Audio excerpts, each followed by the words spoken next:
It is this great honor and privilege that I stand before you this evening as we gather to celebrate the 18th induction and turnover ceremonies of Junior Chambers International Zamboanga Lobelia. This occasion marks not only a transition of leadership, but also a reaffirmation of your commitment to serve our community with passion, dedication, and unwavering resolve.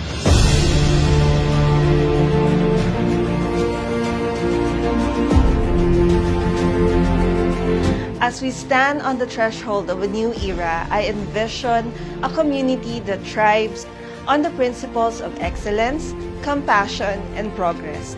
My tagline, Journey to Achievement, Navigating Excellence, encapsulates our collective aspirations to navigate through challenge, charting a course towards unparalleled success and prosperity for all.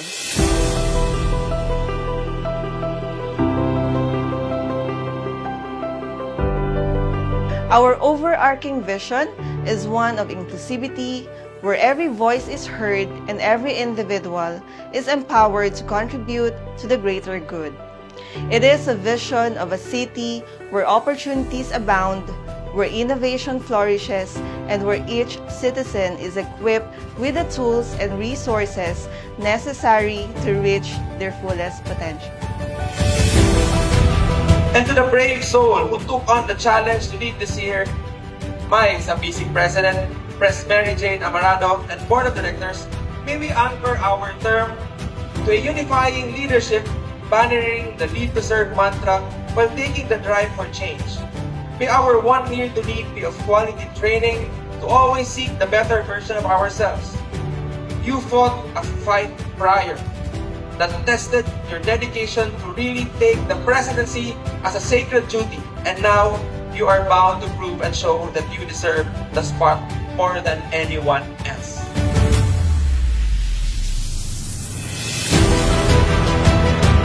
To my esteemed National President, Attorney Mark Peter Quilaneta, I am truly blessed to have you as our leader.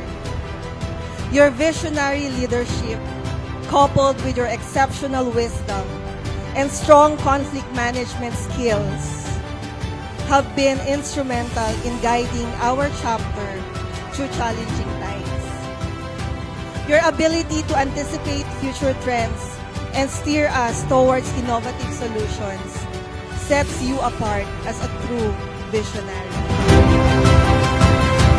I am proud to call you my National President, and I thank you for your unwavering dedication to the success of JCI Philippines.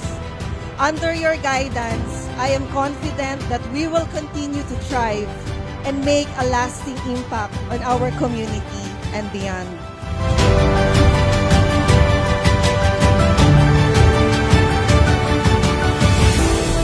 I, Mary Jane Amarado, President of JCI Zamboanga Lobelia for the year 2024, do hereby accept this gavel, symbol of authority, with the JCI tenets expressed in the JCI values as my guide, and with the blessings of the Almighty. It is my covenant to wield this gavel unflinchingly but righteously, with courage but with humility, and finally with determination but with compassion and understanding. So,